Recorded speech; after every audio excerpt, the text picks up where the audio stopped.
And also, I want to promote your YouTube channel, Papa Pete, the old guy gamer. Okay, I'm Nick fucking Gage, and you're watching Papa Pete, MDK all fucking day.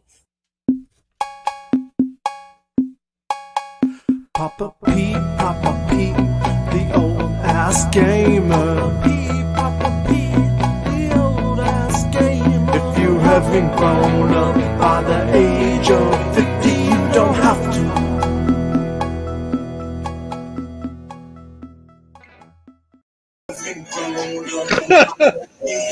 I'm sorry. I'm sorry. I have to laugh at that. I love it. I'm sorry. I'm sorry. Oh, I got some back feed from you. I think that. Do you hear that echo, Pete? I do. Oh, I got gone now. I think that back now. Gone now. Yeah, it's coming through your mic somehow. I couldn't believe it there. That was my Father's Day present, for Pete's sakes. Cameo from Nick Gage. Gotta love it. I really did. I liked it. Hey, Christopher, Lance, CC Mental back again. Can't hear you laughing in the background. Savater, you doing, man? I think that was my fault. I had on a different tab, I had the video going. Oh, okay. Gotcha. Even though the sound was off, it still sometimes messes it up. I don't know. I don't get that. Well, that's funny. I got a tab going with the video in the background too. So if it ever happens or you notice it, it may be me sometime. But yeah, that was funny. Oh man, I don't know what's going to be next, right? You never know. Connor will come up with something. Let me tell you. So, how's your day going? Good. We a big day of moving. We're still moving. Moving a little bit at a time. We got the movers coming Thursday for all the big stuff. We've been packing a bunch of stuff. Stuart came over. He helped us out a lot. So that was good. Awesome. Yep. How about you, Pete? Busy few days. Crew's away right now. Just me here, but I've been working the last few days, working some OT and stuff, and tried to get home. I wanted to get home. I wanted to do a couple things maybe for tomorrow night too, and it's not going very well for tomorrow night, unfortunately. So we have to go to Plan B. I don't know, but we'll see. We'll see. We could always save the other one for some other time. But overall, can't beat it. Coco seems to be happy sitting here in the basket. You can't see her, but here, we'll give her a little view of Coco. It's like, Coco always seems happy in that basket. Yeah. As long as she's in the basket, she's fine. I put her out. She comes over, scratches my chair until I pick her up and put her in the basket. So, and now she'll nap. So, I was thinking last night, we haven't just had a video game night in a while. We've been talking about a lot of wrestling stuff, and there's been some events, and of course, with Orndorff passed away, different things to talk about. Yeah, we can go back and look at Money in the Bank, but to tell you the truth, I really didn't care about Money in the Bank. What did you think about that? Did you watched it all? I watched it all. It wasn't that good. Yeah. I did like at least the second half of the was it Flair and who was the champion's name? Rhea Ripley. Yeah, that was fun. Yeah. I thought some of the matches were kind of bad, just flat out bad. Yeah. It wasn't great. Like the women's ladder match for the Money in the Bank. I don't know.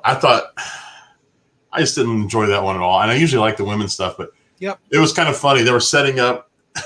They set up 3 ladders. And you're like, why are they putting up 3 ladders? And because they had this whole thing scripted where they're all going to be at the top fighting at the same time. Just when you say just like, and I watched about 3/4 of it. That's what I missed, is I did not see that. All I heard was bad things about it, though. What I read and such. Was it too deliberate? Would you say? Yeah, it was. I don't know what's going on. I've noticed more like, I mean, we all know what wrestling is, but it seems like more and more that I saw that night, or even lately, has been kind of bad. Like, just like bad performance. Kind of like some of it was almost like watching independent wrestling, where they're a lot slower. their punches and their kicks don't really come close to hitting. And Yeah. there was some of that during that. It was kind of shocking to see that from WWE. I was like, man, you guys are supposed to be the best. That was kind of. I'm telling you now. Have you heard the two latest? I don't think it's formalized yet, but have you seen the two latest AEW signings that are coming in? Like, I know you've been tied up. You've been so busy the last 2 or 3 weeks. Oh, CM Punk and what's the guy's name? I can't think of it. Well, he was always he's Daniel Bryan in WWE, but he was always Bryan Danielson in Ring of Honor before he went into WWE. But I think his real name is Bryan Danielson, or it's the other way around. But he'll go back into AEW probably as Bryan Danielson, which is what he was originally known as. But man, talk about a freaking coup d'état, right? For AEW to get those two back. I was watching some AEW and having some fun watching that. You know, it's on opposite GoGameGo every Wednesday night, so it's hard to watch it. I got to find the replay sometime to watch it, I guess. Do you know when? What is that on TNT? AEW? I don't even know. Can we get it on TSN up here in Canada, which is actually the same thing that like Raw's on? No, Raw's on the score through Sportsnet 360. Yeah, it's on TSN up here anyway. So it's not whatever you have. It's on something different. I gotta check it out because I have downloaded the apps to watch all the wrestling stuff. But I agree with you, Lance. I agree with you 100%. Totally. Yeah, just the interviews they do. Even in AEW, the interviews, some of them are just so corny. It's like, man, who's writing this stuff?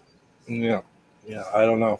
I do know. Remember, it was just recently. It was mentioned about WWE, a writer. They hired a comedy writer to help with the storylines because this person tweeted something out and they didn't know who the current champion was, and so it's kind of a deal where like, hey, you got a writer doesn't even know who the champion is.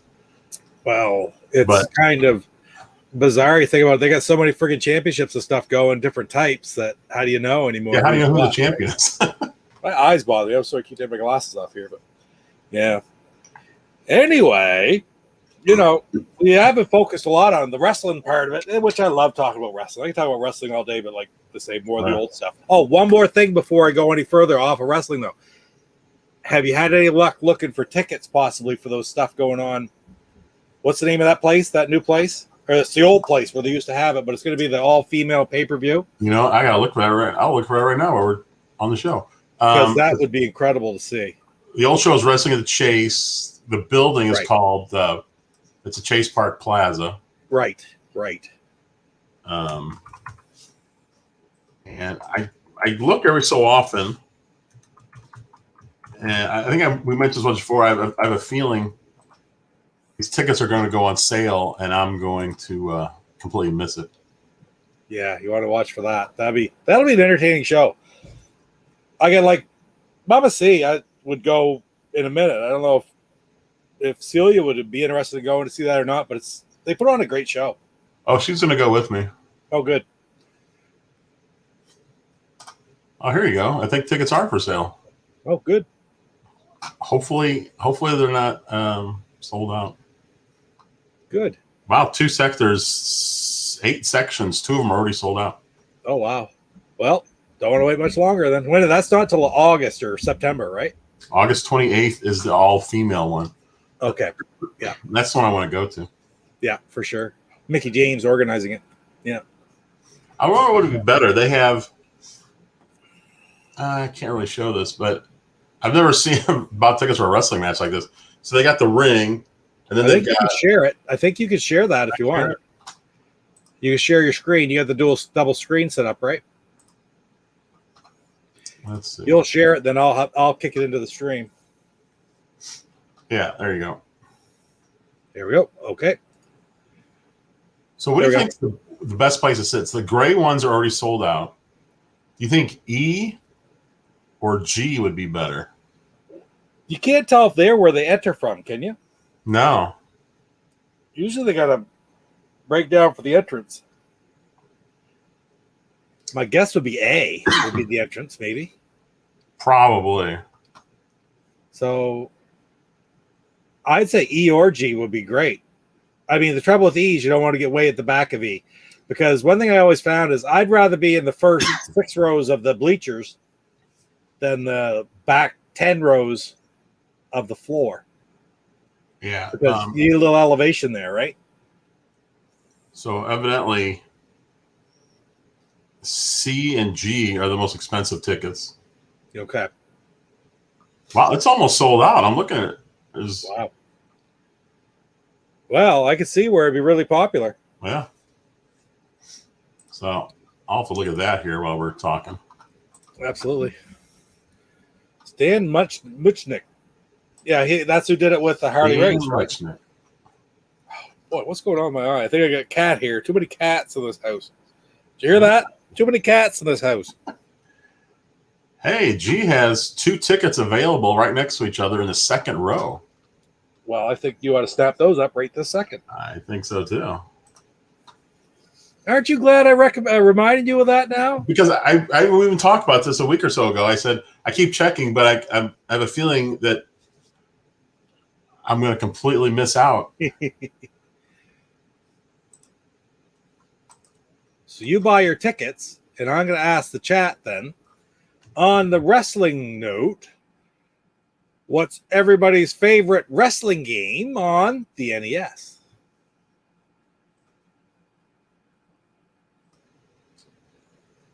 August 28th.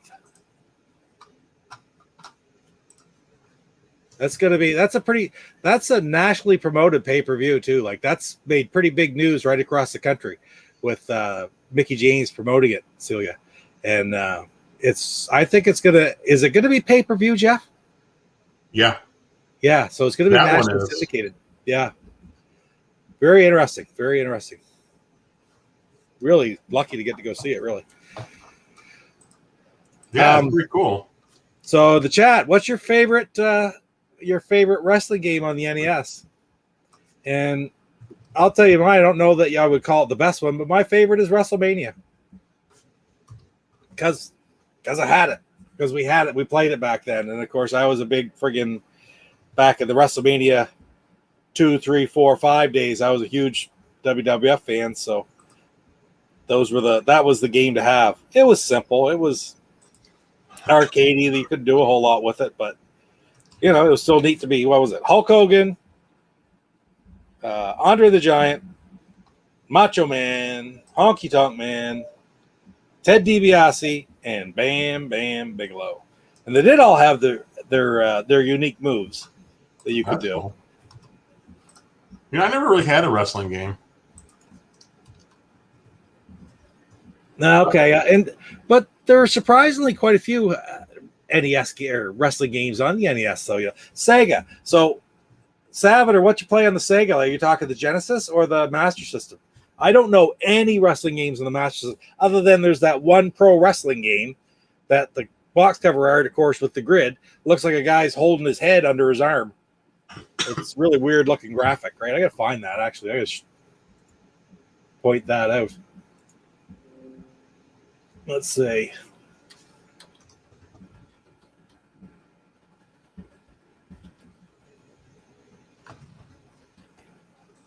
That's a really cool. Is that what you're talking about, Salvador?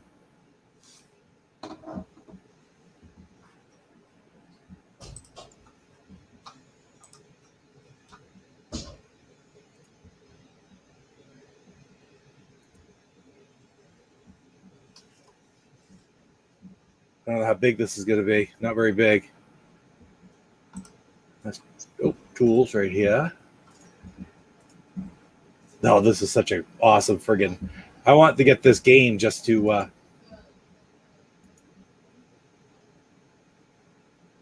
There. Oh, I friggin' didn't do it. I hate that. Pete, what is ticket insurance? You ever heard of that? Well, yeah, you can pay something. Then if let's say you pay 20% of the value, and then something happens and you can't go, you can sell your tickets back to them, and they'll give you like 80% back. Okay, if and I then can't resell go. the tickets. I was thinking of something with them. It's like, ooh, wrong button. That's what it would be.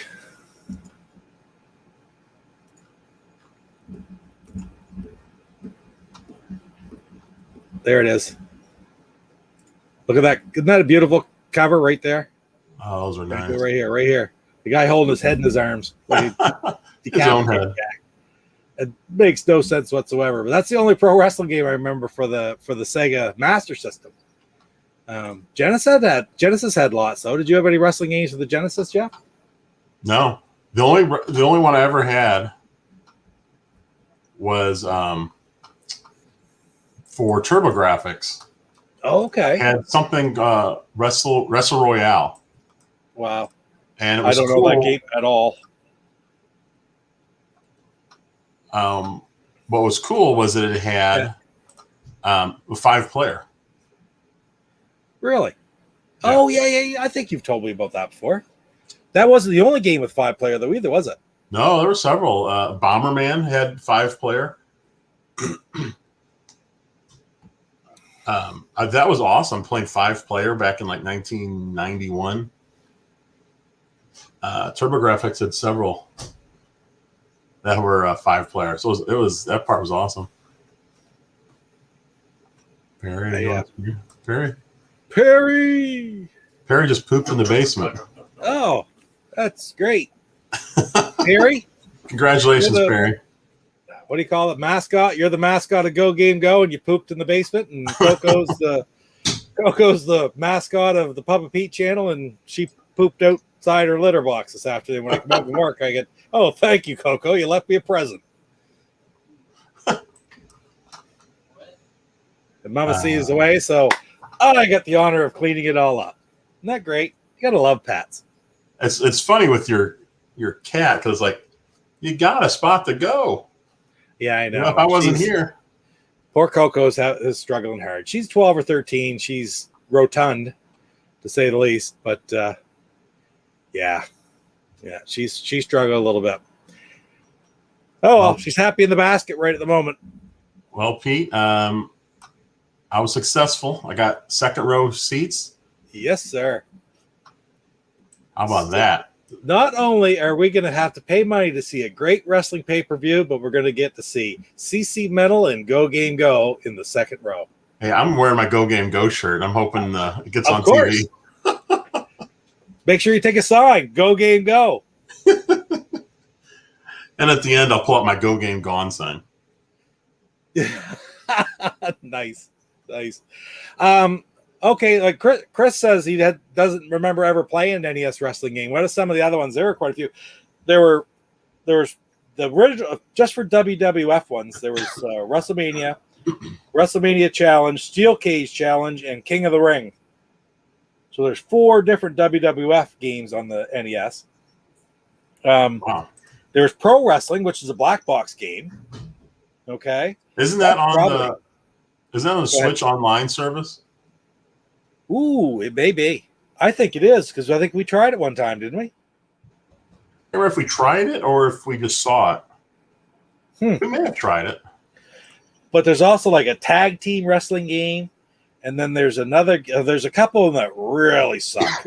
I mean, at least the WrestleMania one, it wasn't a great playing game, but it looked good. Like, it looked pretty good considering what it was, right? The characters look like the characters, and you got to be the different guys, like that you do, the 6 of them anyway. And then that kept up through all the games. And I don't believe any of those games were strong games. But then Genesis, I had a bunch of the Genesis too. I had Royal Rumble and I had Raw for the Genesis. And I really enjoyed those. But nothing really compared to anything until I get up to the SmackDown games on the PlayStation.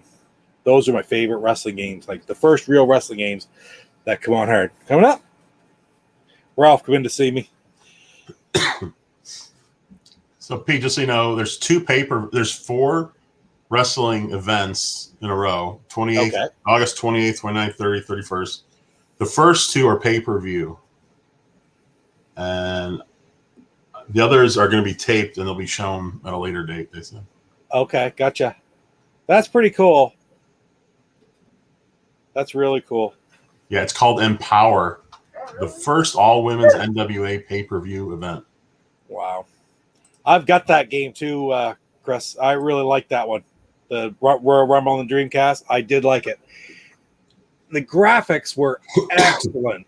The gameplay was good, but it was a little bit stiff, I found, but it wasn't as fluid to me as the SmackDown games, but it looked a lot better. Yeah, I don't know. It's just sort of, it's the balance, right, to make it all work. But it was really, really worth getting. I'm glad I have that one. I'm sure I had the original too. I'm sure I picked it up. I think it's in there. I'm not going to go try to find it now. It's just my Dreamcast games are all on the top shelf in the closet sometimes that you could see. You know, like it's not on in there now, but they're up in the top shelf over there. So I have a bunch of Dreamcast games. I don't think I have that wrestling game. No, I did buy. I have 1 or 2 Japanese wrestling games I picked up, say months ago. Yeah, I haven't tried them out yet, so I'm looking forward to that. Keep talking. I got to let Ralph outside. I'm right, just poor Ralph. Far away. Yeah, Lance was asking if Sam Muchnick was the promoter in St. Louis. He was. Yeah, he was a big deal here. He was. Everybody knew who Sam was. He was well known for being probably the most liked promoter in wrestling, and they did a Sam Muchnick night here, and the wrestlers were all coming and talking about him, and they all said the same thing. They loved coming here to St. Louis to wrestle for Sam Muchnick because they all trusted him. They all said he kept his word, even if it was a handshake. They said he always kept his word. So they all loved coming here just because of Sam Muchnick. What do you got there, Pete? Got a blanket? No, I had to put away my green screen because I've been working on GoGameGo videos. Oh, excellent. I love hearing that, Pete. Without much success for a while, though, unfortunately, but you'll get it. We're experimenting. Yeah. Yeah, I heard what you were saying, though, about much like everybody, like he was a very trustworthy promoter that kind of was rare in that business, frankly, wasn't it? They had a Sam Muchnick day here, which is kind of interesting. Yeah. Yeah, I was watching something on YouTube, and they were just talking about your wrestlers or how much they love the guy. Well, I can't hear her laughing. It's just not the same without being able to say something and get that cackle in the background. It's just, I don't know. You can get like a walkie-talkie or something set up in here. It's the only thing missing from GoGameGo Studios. We'll have to work on that. Well, because now she sits in the recliner in the TV room watching it on the big screen. That's what she's doing now. I don't know if we'll get her in here. She'd have to sit in this little cramped room. Well, what's going to happen when we do a movie night again with the couples there, and she's got to be in there with you? We're going to have to set her up her own studio out there in the living room. Well, you know, she has her office in the living room. Oh, Lance, you just missed Perry. Perry was here, 5 minutes ago? Oh, yeah, he was, too. We got the pooping on the floor, pooping in the basement conversation. But she's got it's like an L-shaped desk in the room there. But what's cool is Stuart had these risers. So it's basically like a stage. It's, I don't know what it is, like a 9 by 9 foot stage or something crazy. That's so awesome. She's up, I don't know, like 9 inches off the ground. And I laugh because it looks like she's on a stage, like performing for everyone while she's doing her work. That's beautiful. Yeah, she has her own stage. All right, so we talked about pro wrestling black box games. Let's go back to black box games.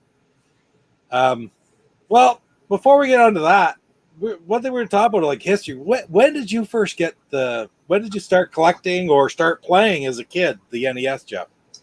Oh, I didn't start playing till late. Well, let's see. I would have been what? Well, I would have been in my early 20s, 2021. Because what happened was, you know, I played Atari all the time. Yeah. Then I kind of went into Commodore 64.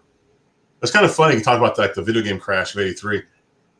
I don't remember anyone mentioning it back then. It was just I stopped playing games. I guess because they weren't putting them out. I didn't even think about it. Agreed. I just kind of shifted right from Atari to Commodore 64. And then after that, which was probably mid to like almost late 80s, I really wasn't playing any games. I didn't know they existed, to be honest. Like, you got that shirt right there. It says 1985. Yeah. Which I think it actually came out in 86, like world, like North America wide. I think, wasn't didn't they do a test market? Was it in New York? Yeah, in 85. I think. In 85, but that was it. Yeah. So they did come out in 85, but so then it didn't come out for everyone until 86, at least here in North America. Did it come out in Canada at the same time? It did. Yeah. Not with the original, but with the North America release. It got released up here as well. So Nintendo came out. I didn't even know they existed because I wasn't, there was no internet. Yeah. I wasn't buying any gaming magazines because I hadn't been gaming at all. I guess I don't remember thinking like that, but I guess I just assumed it was over. And then Stuart and I started working together in like 89. Okay. And then he had me come over to his house like on a Friday or Saturday, and he had a NES, he had a TurboGrafx, and a Genesis. Oh, wow. And I was like, what is all this stuff? So, to be honest, we played TurboGrafx and Genesis all the time.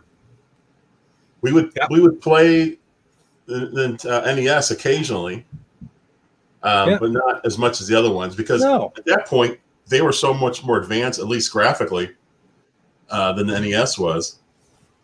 So we would play those all the time. But the funny thing was, so Stuart worked for a newspaper, and back then, they would actually send physical copies of games and even systems. And so Stuart had a connection. I was able to get an NES and a TurboGrafx for like a discounted price, which is unheard of because they don't discount hardware. Yeah. So I got a TurboGrafx first, and then I bought a Genesis, and then I got the NES later. So we're probably talking maybe 1990 or so. So I got the NES. I didn't even play it. I went to my grandma's. I set it up there. My niece was there, who was like 8 or so. Yeah. And it came with Mario, so I put Mario in. I was letting her play, and I'd never seen the game. I didn't know what Mario was at the time. So she's playing it, and you get the idea. You just jump around, you jump on the guys and stuff. And as she's going, after a few minutes, she jumped on one of the pipes that she had jumped on and jumped off, and all of a sudden she went down the pipe. And not ever seeing the game, I was like, "What?" And then I went to a new room. I'm like, "This has secret rooms in this game." I was like, "What the heck?" That's cool. It was just so funny because I was just seeing Mario for the first time being played by my niece, and hey, Chris, and she found that thing on accident, and that's when I started playing NES because I was like, "Well, that's pretty darn cool, isn't it?" That's pretty neat. I like that. That's pretty neat. Yeah. Yeah. Like over at Stewart's, we would play for NES. We played a lot of ice hockey. Yeah. A lot of Super Spike volleyball, which was really good. We had this basketball game called Double Dribble. Oh yeah, yeah. And Love it was so funny because the voice, like the little voice that said Double Dribble. Double dribble. Like, Double Dribble. Double dribble. And there was that one great time where we were playing Double Dribble. I don't know what happened. I don't know if I had the game of my life or if something went wrong with the system. But every time Stuart had the ball, I went right up to him and stole it from him. And every time I shot the ball, I scored. It was like I couldn't be stopped. I would steal it from him, immediately shoot and score. And so at some point, after I think we were playing the third quarter, he just took his controller, just slammed it on the ground. Turned it off, and that was it. He was done. But that never happened again. It was like a one-time event. It was so strange. I don't know what was going on. You talk about that. Not really. It's kind of like anything else. You can't recognize it when you're in it. The crash. Everybody says, "Oh no, I didn't know it was a crash either. I just knew there's a lot of cheap games at like KB Toy in Bangor." But same thing. My brother-in-law was getting into a Commodore 64, and of course, when I went to university in '85, Commodore 64s were sort of everywhere, and the software was just like everybody had all the games, right? Yep. So it was like, it was. I didn't even notice that there was not much going on with Atari or in television. And then you talk about NES. I can still remember the first time I ever played an NES, and it was late. It was 88, fall of 88, probably October. And I was living in Fredericton, New Brunswick, going to school at the time. We were living way the blazes over on the north side of the river, and it was a pretty cold spot come October. So I'm going to just put this up there. And I can remember one day we found out that you could rent these games over on the south side. So there's the map. How do I get rid of this here? I'll do this. There's the map. And I gotta do this. We lived, I don't know if you can see my cursor on there. We lived right about here. Okay. And we walked down and up the ramp onto the bridge. Then we had to walk across the bridge, that's far enough. You know, that's well, it's a couple miles across to the main part of town, and it was right in here where the place was. It was renting games and systems, so we had to rent the whole system and everything. Wow. And you know, we didn't have any money at that time, so we rented 3 or 4 games, and I know we had like Urban Champion. Okay, do you remember that game? I always laugh because every time there's like an eShop, whether it's Wii U, Switch, here comes Urban Champion. Yeah, Nintendo always brings it out, and I'm like, God, this game. I've never even played it, but it looks horrific. Oh well, you hit the nail on the head. Yeah, and what the blaze out? We rented one other one with it. We got 3 games. It probably cost us like $40. We had to leave a $50 deposit or something on it, right? And but we got ice hockey came with it, so we dragged that back, and we basically Urban Champion. You play about twice, you're done with that. Although it was neat, you know, like for that, we were going to play whatever we could rent at that time. That was back when, if you got a game, you hoped it was good. And when you got it, if it was good, you played it to death. And if it was terrible, you played it to death because you weren't going to be getting another one. So, but ice hockey we did. And it was about 2 weeks later, one of us in the apartment, another kid in the apartment went home. And when he came back for the weekend, he had his own Nintendo and ice hockey. And had a couple other games with it, so we played it from then on. Like I say, we had the apartment and up in Fredericton, over on the north side. We wasted most of our year that year instead of going to school playing ice hockey on the NES. Isn't it amazing how good that game is? I mean, we've played it online together, and it's still good today. It's fun. You can't top fun. You can't, you know, if something's fun, technology or increased graphics or whatever aren't going to make it better. It's just it's the nature of the beast is that it's fun. What's interesting is I love the graphics of that game. You know, the skinny guy, the medium guy, and the fat guy, and it's a classic. Hey, Airborns. Because just that one little mechanic of letting you choose your players really changes the game around. Because what do? You go. I mean, I used to play like a balanced one where I had skinny guy up front for the face-offs, 2 medium, and then a fat guy in the back. Yeah, I've kind of switched, so now it's like I think I do when we play. I think I usually do 3 fat guys and the skinny guy for the face-offs. Skinny guy and 3 fat guys. That's the standard go. We used to have chart like made out of paper schedules up. Like we had 40 sheets stuck on the wall of the whole schedule through the playoffs, like 160 game schedule, and then play through these best of 11s and stuff like that. It was crazy the time we spent on that. But I remember playing with Stuart, and I had a move where I could score a lot with a skinny guy.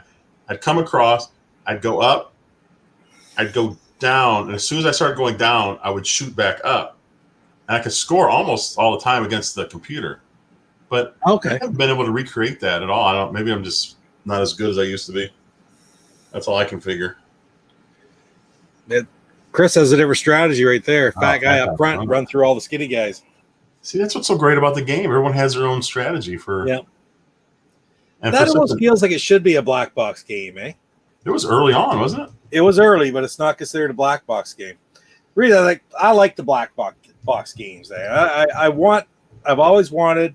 It didn't take me very long to realize that collecting trying to get a complete NES collection isn't realistic. Okay, So I look at subsets and stuff. Like I want to get the Mega Mans, even though I only need 5 and 6, which 5 is stupid expensive. But I want to get all the black box games. Do you have much of a collection right now of NES? No. I did recently just find a whole bunch of them moving. Right. I'm trying to think if I have any even boxed. Most of mine are just cartridges. Well, mine too. Yeah. NES is the one thing that I started collecting in cartridge. Now I've got 30 or 40 or 50 in box as well, but not by trying necessarily to get in box ones, but just because that's the way it's worked out. I was really lucky because my niece, who lives over in Calais, had when she was growing up and I was over there a lot, she had an NES and she had 2 of those Nintendo boxes full of games. Okay, so what's that, 20 each? And one day she sold her NES and all the games in a yard sale for $20. Oh yeah, I've given her an NES since. She didn't call you. Terrible about doing it. She was a kid, and it was back when that's what people were doing, right? Yeah. But some people are throwing their stuff away. I got a new system. I don't need this stuff anymore. They would get a game when she was a kid, and they had this cubby hole in the chimney. Like in their living room was like an alcove where the chimney come out, and there was a cubby hole in there with a door on it. And I knew that whenever they got a new game when we were growing up, they'd take it out of the box, put the cartridge in the case, okay, and they just take the box and the manual stuff to just tuck it up into that cubby hole.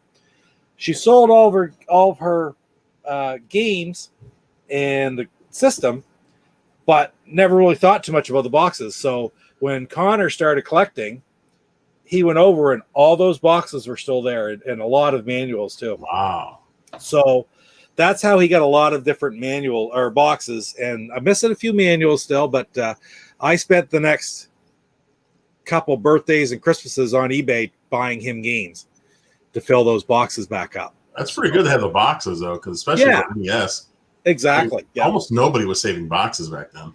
Yeah, no, exactly. It was stuff like Blaster Master, Castlevania, Contra. It was good stuff, right? Yeah. Kiwi Craze, for example. I don't know if you ever heard of that game. It's actually quite expensive nowadays, but Kiwi Craze is a very fun game. But I think it's Hudson Soft. I like Hudson Soft. Well, being a big TurboGrafx fan, I always liked Hudson Soft. 87, 88, Mike Tyson's Punch Out and Tecmo Bowl were big at the time. That was the other game that we started getting into huge, was Tecmo Bowl. Not Super Bowl, but Tecmo Bowl. This is when we lived over on the north side. There's other friends who lived across. I would end up being there a couple of years altogether. And the guy who had the NES moved with another guy. I got an NES. We all had NESs.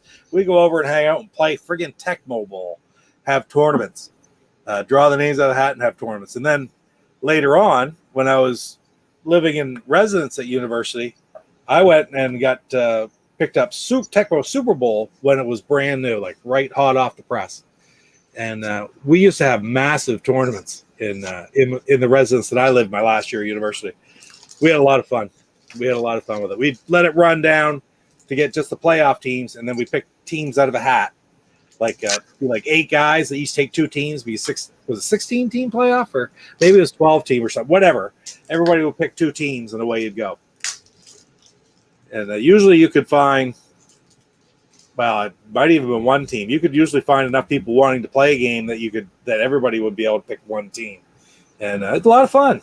It's a ton of fun, and I still say to this day that Tecmo Bowl, Tecmo Super Bowl are 2 of the most fun football games going, including Madden.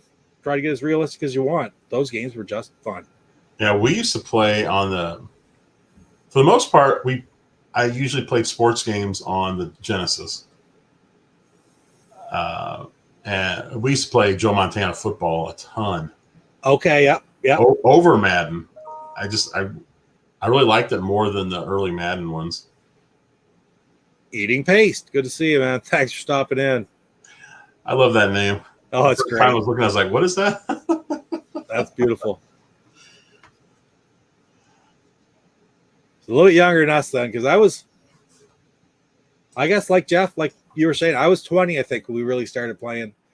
19 or 20, we started playing NES. Yeah. Yeah, I was too busy on TurboGrafx. Well, Actually, that's a step above, right? Yeah, I've got more TurboGrafx games than NES. I need to gather all mine together, see what I have. I probably have about 30. That's pretty good. Back for the Dead. Good to see you, man. Thanks for stopping in. I was trying to find, because I bought a bunch off of you, Pete. I was trying to find that box. It's here in the house. I remember bringing it over. I was trying to look real quick right before we went on the air. Yeah, I was thinking like right now, well, back to the black box thing. There's 30 black box games, right? And I'm trying to think. I need 4 of them is all I have left. Wow, what are you missing? Huh? What are you missing? The 4 that I need are Wild Gunman. Not bad. Should be able to get that. Okay, it's not an expensive game. $20, $25, probably gone up like crazy. I don't know. I need Clue Land, which I've had the opportunity to get at around $30 and haven't paid for it. Now I'll bet you I wish I had of. Stack Up. That's the one with Rob the Robot. Oh yeah. Do you know what I mean? And you could friggin' what's the other Rob the Robot game? It's called GoGameGo. No, what's it called? It's not Gumshoe. Somebody in the chat's got to know, guys. What's the name of that other? I can't think of it. How many were there for Rob? Just 2. Stack Up, which is I need, and the other one which I have, Gyromite, is what it is. Gyromite, yeah. And so I have Gyromite, but Gyromite's dime a dozen, right? But Stack Up, man, that's hard to get. And the last friggin' one I need, and I can't justify paying that much money for Donkey Kong Math. Donkey Kong Junior Math, is it? Donkey Kong Junior Math. Oh my gosh. You know what I mean? You seen that? Yeah, is it painful buying a game that you have no intention of ever buying when you're trying to do a collection? Right, exactly. It's $100. Oh, more than that now. It's probably scary. I gotta look, see how much it costs. I bet you Clue Land is pretty expensive now. $30. I put it down one day. Said, no, I'm not gonna get that. I'll find a better deal than that. And you're talking complete in box, right? Oh no, I'm not. Just cartridge? Yes. Ooh. Oh god, no. Complete in box? Oh god, no. Was the first Adventures of Lolo, was that a black box? The very first one? No, it was not. No, it wasn't even a Nintendo release, right? Because those second and third ones, I believe, are really expensive. They are too. Yeah, the third one I saw on an auction, just the cartridge was going around 100 and some. Yeah, why don't they put those on the Switch Online? Yeah, really awesome. Well, some of them do. They have at least one Lolo game on there. Do they have all 3? I think they have at least one. The blazes is going on here? It says $34. That's not right. Maybe it doesn't work.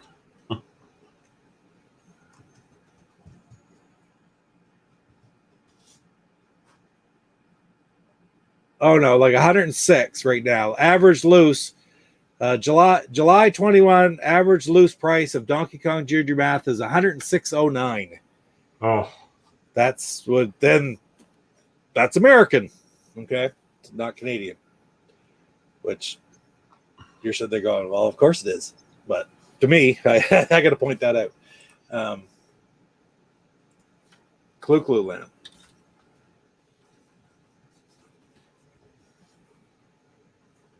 Scary. It's friggin' scary. Yeah, the first Lolo, Adventures of Lolo, is on the NES. Oh, it is? Yeah. Well, that's like a puzzle type game, right? I'm not real. Yeah. If you're on the puzzle games, you're not going to like it. I love puzzle games, so I think it's pretty cool. July 21st. This is Game Value Now is what I've often been using because you can get a good track on them. I did a little segment for Dan on the Rebel Gaming Club where I started doing retro market recap. Oh yeah, you still do that? I haven't done one in a while. I should do it because I was going to do Dreamcast. I just hadn't. I should just do it up and send it to him and start do a bunch of them up for him. But I did about 4. And one thing I looked at was the NES one I looked at first. And oh my God, the way they've gone up the last just 2 years.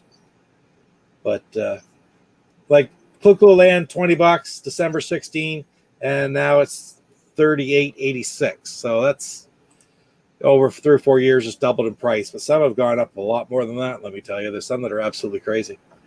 GameCube is insane when it went up as well, right? Oh, that kills me because that's one of my favorite systems, and yeah, I do have a lot of GameCube games, thankfully.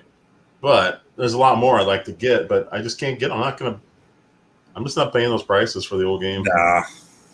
No. I'm not trying to collect the whole set or anything, so. Well, I go back to what about Color? I'm going to look at Color Dinosaur, then I'm going to go back and look at what Eating Paste's comment there. You got to look at Color Dinosaur every once in a while just to go, oh my God, this is crazy.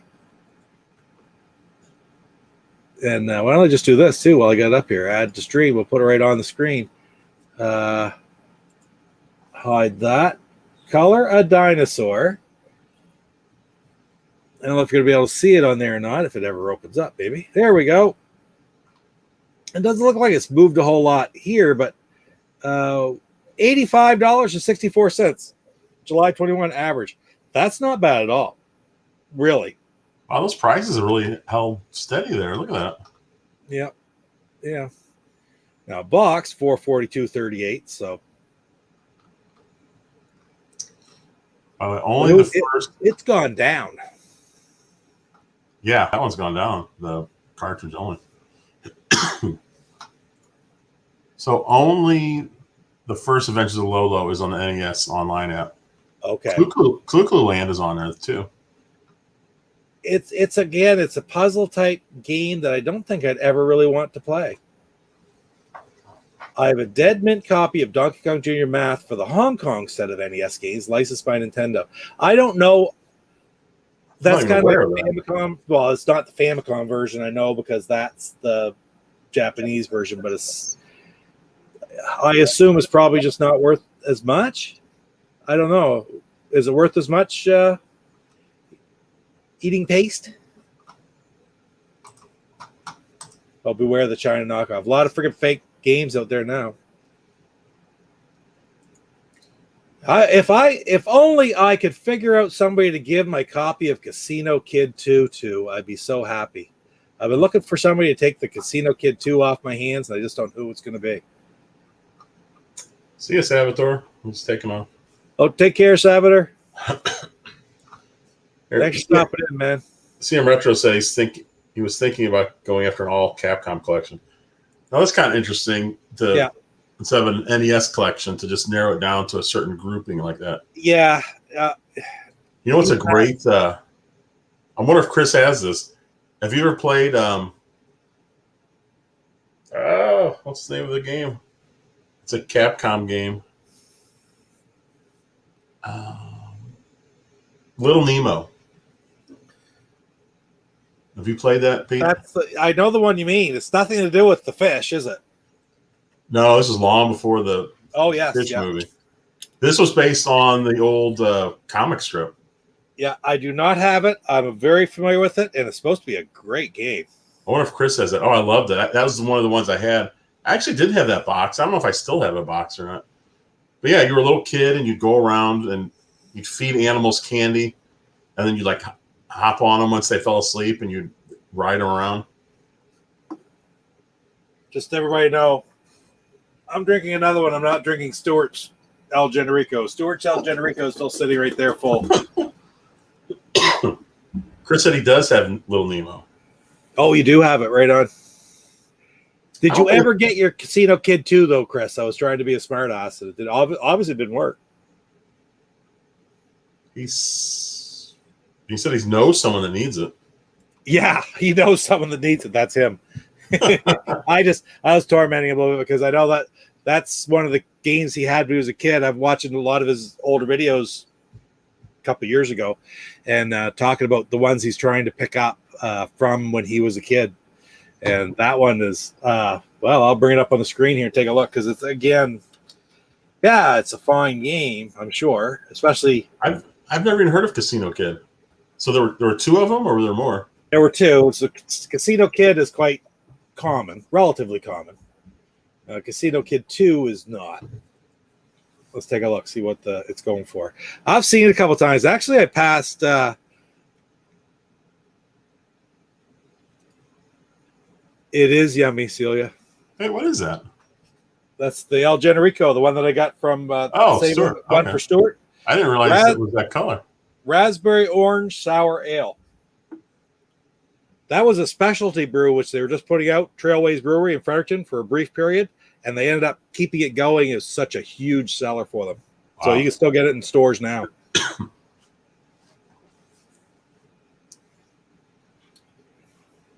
So there's Casino Kid 2. I'm going to put that up on the screen here. Yeah, I want to see that. And take that out of the way. Oh, that's a nice box art. Yeah. Jeez.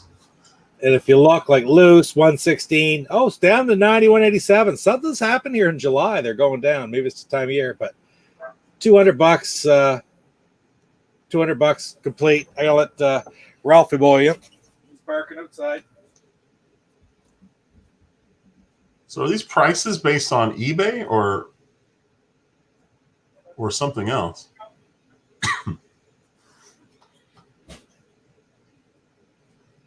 Yeah, look how it dropped here. I think they are based on eBay. I do. Very interesting, though. I'm sure this site is pretty good. I like the way it flows through and it shows you the trends. So if you're not familiar with it, Game Value Now, very interesting site.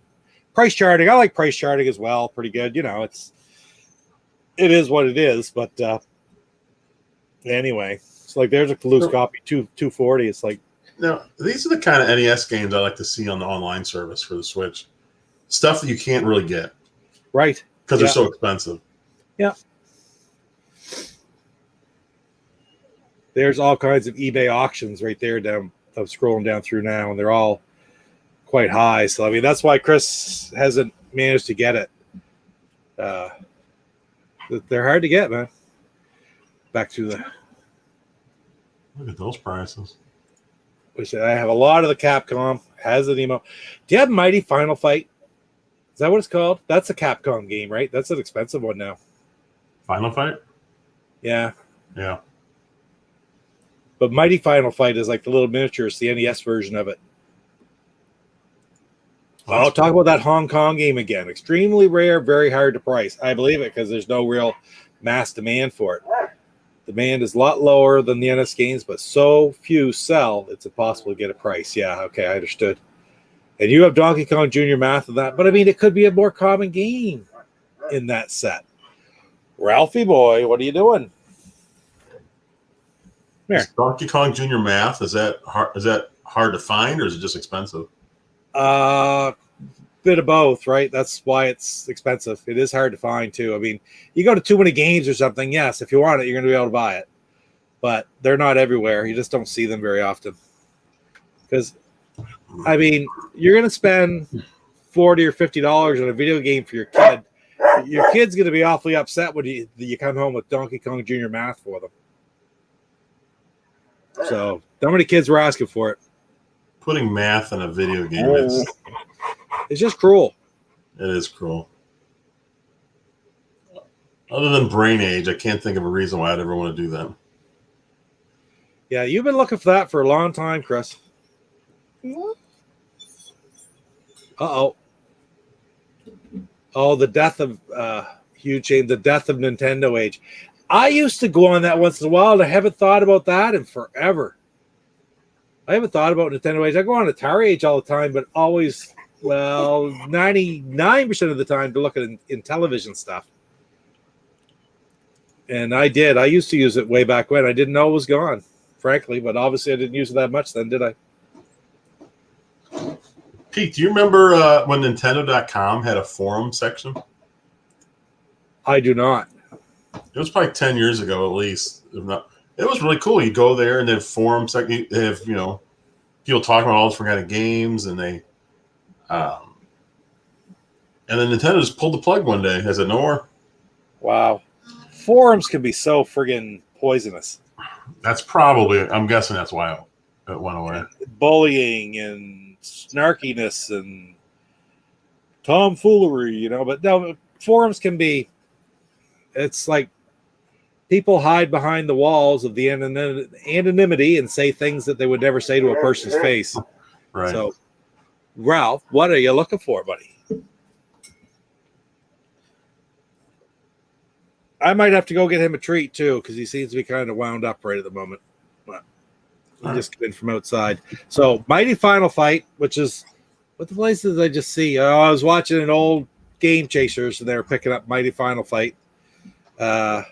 Snow Brothers, they're around a lot, but that's pretty expensive. That's like a $300-$400 game. Chippendale 2, same thing. I know that we've got. Are you serious? I think that's my cue to get a treat. You have to call. So, I'm not sure where my NES is. I actually bought a new 72-pin part to put in there. I need to really install that so I have. But I've had this for a while. The Retron 5. It's an emulator. You stick your cartridge in, it pulls the ROM, and then you basically play then it plays an emulator for it. It works pretty well though. Number 5, Retron 5 has Famicom, NES, Super Nintendo, and Genesis. I thought it did Super Famicom as well. But if you buy there's a converter for the Genesis slot here. You can play Master System games, which is cool. Pete, you have one of these, right? Retron 5? I do. I can get it out and see if it works. I think it does. And sell it, because I never use it. And I haven't used this in so long, but I'm thinking of hooking it back up since it plays, 3 different systems plus handheld. Yeah, Game Boy here in front. Yeah. It does come with the world's worst controller. Yep. I've never seen anything this bad in my life. Everything on it is cheap and terrible. The buttons are awful. It's got this little nub thing here, this stick. This is god awful. But luckily, like if you want to play NES games, they've got the real slots for it. They got NES, Super Nintendo, Genesis. So that's good. But I really haven't played this in years, Pete. I didn't play it much. It's just been sitting at my house forever. So I think I might look it up just to see how it works again. Chris is saying about streaming. I think it'd be easy because all the Retron 5 is emulation. Right. And it pulls the ROM off the cartridge and then dumps it into an emulator and plays it. So you'd be a lot better off just to play a Raspberry Pi or something for your streaming. I don't know what the advantage would be to do using the Retron. And the Retron 5 is such a flaky system overall compared to a Raspberry Pi, which is a lot more predictable is not the word, reliable, I guess is the way to say, because I found my Retron 5, but the reason I say if it still works, because I tried to play it and couldn't get it to work. Then you get back a day later, it worked fine. It was really flaky. Hey, Tyler, good to see you, man.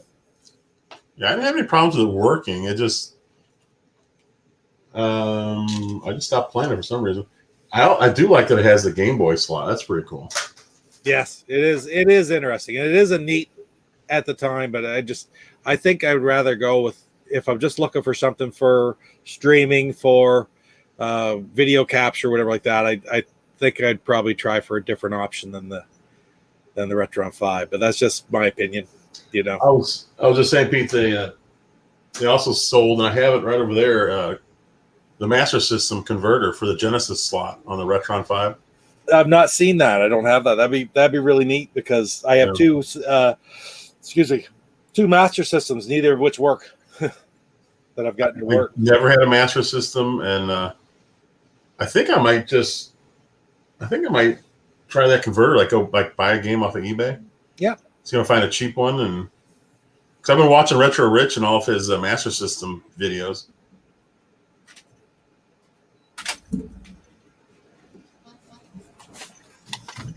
Hang On, Safari Hunt, and Double Dragon. They'll go in your box. If I ever mail your box. Oh, perfect. Thanks. He was playing a game once, and he played it, and he didn't realize at the end of the video, because he couldn't get the controls going right. At the end of the video, he was like reading the manual. It turns out this game required you to use both controllers. Okay, that's weird. Never heard of such a thing. It's crazy. But what a interesting idea. Just look after my animals. This one wants out now. There you go. Good girl. You're having a rough animal night. Yeah. It's like living on the farm, right? Yeah. So, what's your favorite NES game? Or what ones have you played through and beat, for example, maybe? I know, we'll get Crystalis off the ones he's beaten. We'll be here all night because he beats them all the time. I don't know what I've beaten on NES. I'm not sure if I even have. I don't really beat many games, except for on the Switch. I've beaten a ton of games on the Switch. I don't know why. Yeah. Like I said, I played ice hockey all the time. I loved Little Nemo. Yeah. Super Spike Volleyball. Let's see. That Dodgeball was a fun game. Yeah. Super Dodgeball. I'm trying to think what I played. I remember playing the Three Stooges game, Fester's Quest. Yeah. Did you beat Fester's Quest? No. That's hard. I had a game called Bayou Billy. I remember that. Oh, yeah. Oh, and I had some of the Capcom Disney games. Yeah. Those were cool. The Chippendales, DuckTales. Yeah, that stuff. Tailspin. Those were fun. Christopher said he said Gunsmoke. Gunsmoke, yep. I've seen different people beat that. I've never beaten that one. I've played it quite a bit too, Gunsmoke. I mean, I beat the first Mario, if that counts. Yeah, the first one. I beat Super Mario 2, Super Mario 3. Never beat those. I mean, those are great games. Oh yeah, Super Mario 2 was I really liked that game. Doki Doki Panic, right? But I loved it. Yeah. No, we liked it too. I remember we got it, and again, my niece was playing. I think my nephew too at the time. They just liked it because you could pick different characters. Yeah. Yeah, for sure. And it was so funny because back then, with no internet or whatever, no one had a clue why Mario 2 was so different from the first Mario. Yeah, that's right. Nobody knew. Nobody over here understood the whole story behind it until somebody. And I like how they kept some of the characters from the original game, Doki Doki Panic, and now they're like Mario, like Shy Guy, right? Shy Guy, and some of the enemies, and I don't even know. Shy Guy's such a weird thing. My son loves Shy Guy. It's such an interesting little design. Yeah, yeah. But the Shy Guys are all over that the latest Paper Mario game. Oh wow! It's just funny how he was just a character from some other game, and all of a sudden he got into the Mario universe. Ty Lord, I don't think that's a low number. I think that's a great number. 15? Why not? That sounds like a lot to me. Yeah, absolutely. Hey, George, good to see you, man. Glad you stopped in. George Games. What else? I didn't play NES as much as, like I said, Genesis and TurboGrafx. But Genesis, I played so many. There's many sports games I played. Yeah. I played like seasons in sports games, but I don't really count that the same, stuff like that. I've won, every sport going, frankly. Did you ever play Baseball Stars on the NES? Oh, yes. Or Baseball Stars 2? Just one, not two. I didn't have two. Boy, those were good games. Oh, fantastic. SNK. Yeah. Best baseball game going as far as I'm concerned. I have my complete box copy still up there that I bought way back when, you know. The arcade version of Baseball Stars 2 is so good. Really? Oh, you can get it on the Switch, Pete. It is so much fun. It doesn't look anything like the NES version. The NES version is completely different. But I remember the first time I was playing that game, I guess it was on the first one too, Baseball Stars on NES, where you could like climb the wall and try to catch the ball. Oh yeah, yeah. Like, you could do that in the Baseball Stars one. Yeah, on the first one. Yeah. 15 NES games is $500 worth of games, so that's not a small number for when we're younger, right? To me, I don't know. It's like, well, you think about it back then. I mean, renting was a huge deal. Yeah, once you were able to rent, I guess people did that instead of buying. Yeah, I mean that I think that's why a lot of people didn't buy a huge collection back then, because you just rented games. Yep. Rent whatever you want. Now, I lived in an area, I used to go down to my sister's in Bangor, and there was a big rental store right down the street. And so it was a treat for me to get down there for the weekend and do that. But here in this little podunk town, you couldn't rent an NES game. Could not be done at the time. So, nice to have the option. In Japan, they outlawed renting back then in the NES days. Oh, really? Oh, yeah. I think I heard that because they were afraid of hurting sales, right? Yeah. Nintendo tried to get it banned here too, but it didn't work. Ty Lord, absolutely. RBI Baseball is an awesome game. I love that. I love the original, the true rosters. Major League Baseball, they tried to do it. RBI looks an awful lot like Major League Baseball, except for RBI plays well, and Major League Baseball, it sucks. It was terrible. It's too bad, really. Like NFL football was terrible on the NES, but something like Tecmo Bowl was amazing. Remember another game I got when, for whatever reason, I had Tecmo Bowl, and I thought I wanted a football game, and it was a really good deal. I got John Elway's quarterback. Do you remember that game? Yeah. It sucked. I think most of those sports games that were named after players weren't the best. I mean, you had an exception like Ken Griffey Jr. Yeah. Super Nintendo, but do you remember there was a Brett Hull hockey? Oh, yes. Yeah. Yeah. Yeah.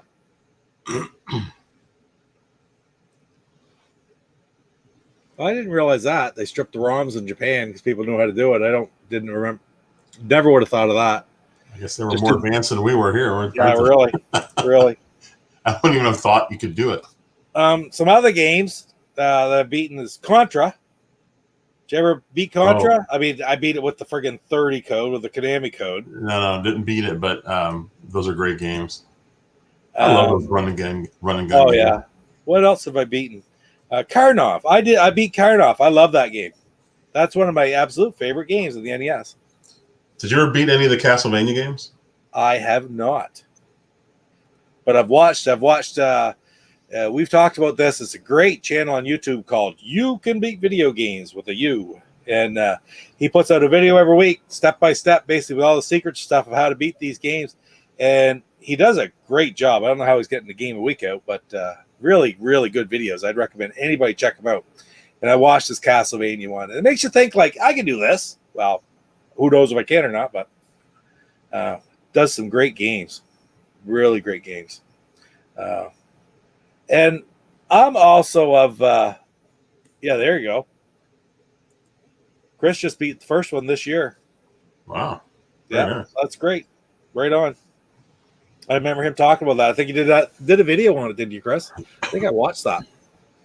I want to talk a couple other guys on YouTube who are just amazing to watch play some of these NES games. There's a guy named he's been in our chats before, different types. Megadan29. Oh yeah. Oh, you remember Megadan? Yep. He is he's a lot of fun to watch play some of these games. I tell you, said what reminded me is Bayou Billy. I watched him play Bayou Billy and beat that, and that was cool. That's one of the NES games I actually have. Is that right? Yeah, and that's not an easy game because my brother had that game and my nephew, and I don't think they ever managed to beat it. Maybe I don't think so though, but it was a pretty. You could destroy a whole man fighting the first person that came onto the screen if you didn't do it just right. You ever watch Mike Matei play old NES games? Yeah, I have for sure. Yeah, don't let the kids be around. No. I enjoy watching Mike play games. I really do. He's got a potty mouth. Yeah. I actually watched Mike live one afternoon down at Too Many Games. He was playing Castlevania 2, I think it was. And he was going to beat. They were going to beat Castlevania 2 live. They had the big screen set up, and he was there playing it with Vine Sauce. Is there a YouTube channel guy named Vine Sauce? Something like that? I haven't heard of that. I wasn't really familiar with him, but he was a very, very well-known YouTube person. I think that's what his name was. And he was there just sort of watching him, like talking to him and stuff while Mike was playing the game. And I don't think Mike got it at the end of the day. I don't think Mike managed to beat that last final boss, but it's really fun to watch somebody who knows a game so well just walk through it, right? I can't imagine doing that in front of a live audience. I mean, just like streaming a game is hard enough, but to be in front of a live audience playing, yeah, you got to be really good to do that.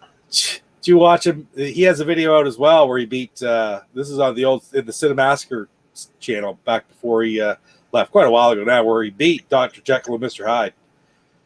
I'm trying to think if I saw that. I saw the one where he was he beat Silver Surfer. Yes. Yeah. Yeah. Man, I don't know. Play the games blind. You sort of learn with them. That's there you go. Yeah. True. Like I could go on there. If I could take a game that I'm really good at, like I could practice Karnoff for a while and beat it again, and then say, okay, now I'm going to stream Karnoff and beat it. But pick a game and let me play it. Okay, I'm going to try to beat it. Well, that's a lot harder to do, isn't it? I can't do that. Like stream that because it never fails. I always get caught on something stupid, and I can't get forward. And it's like something idiotic. I was playing Skyward Sword on the Switch, right? And I beat the first dungeon. And after you beat the dungeon, you go into this little area with a fountain in it, and there's a Zelda logo just sitting there. Yeah. And you can't get up to it to touch it, but it's got an arrow pointing at it, so you know you have to do something. You have to hit it somehow. And I spent like 10, 15 minutes running around like an idiot trying to figure out how to do this. And I finally figured it out, but I was like, God, that was so stupid. I beat the dungeon, no problem. I get here, this little thing. I was like, and it was just really a simple thing, but that's what always happens to me when I play games. I get stuck on something really dumb like that. How is that game? Skyward Sword? Yeah. So far, I've gotten through the first dungeon, and I really like it. I've been using the motion controls. Okay, you are. And they're not perfect, but when they work, man, they're a lot of fun because when you have like a monster coming at you, like say he's got the sword over here. Yeah. Well, then you have to attack him from this side. Because if you attack him from this side, he just blocks it. And so then once you hit him like that, then he'll come over here. Then you have to hit him here, or he can come down, like down the middle, hit him in the head. So you actually have to think about where you want to hit the guy, which makes it pretty interesting. Wow. It's on sale right now up here, $25 off. So, ooh, that's a lot. Yeah. Yeah. They have that once in a while. They're 80 up here. 60 for you guys, 80 for us, right? So it's down to 55 right now. And I was kind of surprised to see it as being one of them. It's Super Mario Odyssey, Pikmin 3, Luigi's Mansion 3, Skyward Sword, and I can't remember what the other one was, but one I wouldn't really want, I guess. Did you ever get Luigi's Mansion 3 and you have that, Pete? Skyward Sword? Luigi's Mansion? No, that's what I'm thinking I should. It's one of my favorite games on the Switch. It's one of my top like 3. It's so good. Oh wow. Because you just go from one floor to another and you go all the way up. Every floor is like its own little game. One floor is so different from the other. The last time they had the same type of sale, I finally picked up a copy of that, which I haven't even opened yet. That's a good game. Yeah. It's great. Well, I tell you, since we started hanging over, I've played my Switch. I don't think I had played my Switch before we started playing hockey and all these other games. So thank you for that. I got tons of games now. I play them all the time. I love the Switch now. Haven't played golf. God damn you, GoGameGo. God damn you, GoGameGo. Jesus. I can almost hear the cackle in the background from the other room. She's probably laughing. I can't hear her, though, either. I got my door closed. That Mario Odyssey, the New Donk City level, is tremendous, because all I'll say is the end of that level is my favorite part of the whole game, and it's one of the coolest parts of any video game I think I've ever played. Oh wow, really? Yeah, it basically does kind of a callback to some of Nintendo's, like the early Donkey Kong stuff, and it's really good. Yeah, George Games loves Skyward Sword on the Wii. I've had this up here and I haven't said that. Yeah, I gotta go back. I think I watched that video once. I think you had a video of that, did you not, Chris? And I believe that I watched you Death Run that, and that's freaking. I get it. Chrissy still sometimes says, like, how can you watch people play video games? I love watching people play video games. I really enjoy watching it. I like the games. I just like seeing the end, And when somebody's really good at it, like Chris is, like friggin' Dan is, it's just, I find it's a lot of fun to watch them. I just enjoy it. Same Mike Matei, right? I like watching him play certain games. If I'm interested in the game at all, like Silver Surfer, best part about Silver Surfer as well, like I don't know if I want to sit down and watch somebody beat a game over 3 or 4 hours. But when you can sit down and beat like a Castlevania or Silver Surfer or stuff, probably in 30 to 40 minutes, that's what I really like to watch. Yeah, it's kind of that's like me with movies. 30 or 40 minutes, that's it? No, like an hour and a half, I'm good. When there was Blockbusters, we used to go Blockbuster. If I saw like a movie, I was interested. The first thing I did was flip it over, and I looked right at the runtime. And if it was over 2 hours, I was like, I put it right back. It's Sloppy. How you doing, buddy? Glad to Sloppy, see you. you need Thanks to get for a stopping Switch. in, man. And you don't need to leave the house. You can order groceries and anything you want right from your house. You don't have to ever leave. Plus, it's portable. Take it with you. Yeah. Right? It's the best part. I think that's why I finished so many games on the Switch, because you don't have to stop. If your wife wants to watch TV and you wanted to play a game, well, that's fine. You play your game, you're sitting right next to her, and she's watching TV, and you're playing your game. I'm listening for the cackle. I wonder if maybe she switched channels. I haven't seen her comment in a while. Well, this is true. And we've said enough that she should probably come in the room anytime and hitting you or me. Right. Yeah, it's so interesting. Some of the old games that, absolutely, if you really know how to do it, they're really short. Yeah, I agree with that. That's a good point. So Castlevania, Jeff, did we just say this? Castlevania is on the Switch, isn't it? You can get the Castlevania collection. Oh, that's right. I have that too. Actually, you say that. I think it was originally $20. It went on sale for like 10, and I think a few weeks ago it went down to 5. Well, yeah, because I got mine for $6.50 Canadian. Yeah, I so got there it you go. $5. The Contra collection at the same time, right? Yeah, and what a great collection. You say that on the big screen. I do too, Sloppy, but the Switch screen really is not bad at all to play on.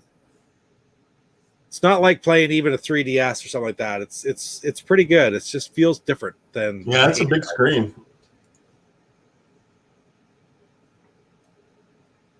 That's cool. Yeah, really. I watched the you could beat video games on Ninja Gaiden the other day too. So you say Gaiden or Gaiden, Jeff? I believe it should be Gaiden. Gaiden? Ninja Gaiden. Because, yeah, AI in Japan would be I. I guess it could be Gaiden. It's probably Gaiden because I don't think they put emphasis on syllables like we do here. So it's probably Gaiden. Ninja Gaiden. Slappy. His eyes aren't getting any younger. Yeah, I hear you there, Slappy.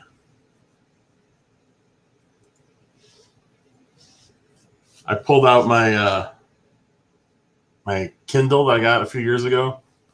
I hadn't read anything in a while. And I pull up, and I was reading this book, and the copy is so small. I'm like, jeez. Like, make it a little bit bigger for me. Isn't that the truth? RBK, right on. Richard Brian Kahn. Thanks for stopping in, man. Yeah, I haven't got a copy of Silver Surfer either. I really got to get a copy. I mean, I played it on my emulator and stuff like that, but I like to pick up a copy sometime. That's not expensive, is it? It's probably $25-$30 now. Rab, good to see you, man. Thanks for stopping in. Rab pronounces it Ninja Garden. Ninja Garden. Ninja Garden.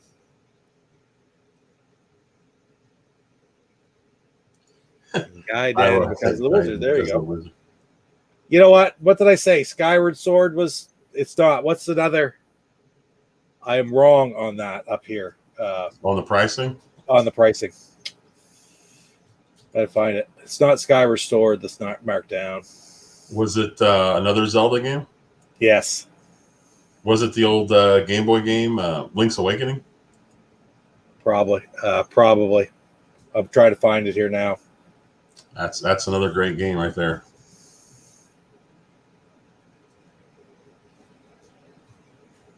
I just saw the advertisement today. It's not coming up on here.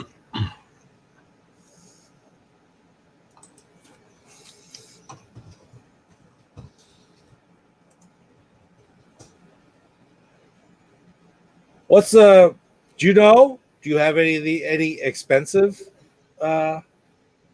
NES games in your collection?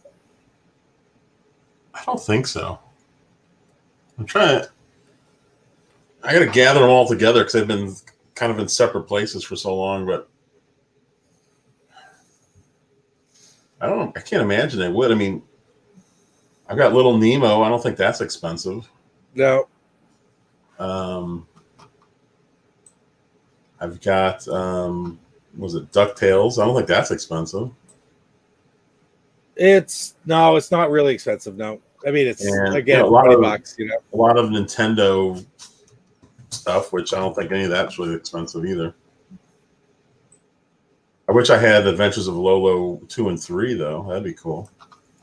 Because those are expensive. Really. A couple of them are expensive. Well, 2's it's like Adventure Island 1, 2, and 3. Adventure Island 1's dirt cheap. 2 is a little bit more. 3 is expensive, and it's the exact same thing with the Lolo games. Isn't it the same thing with Bubble Bobble?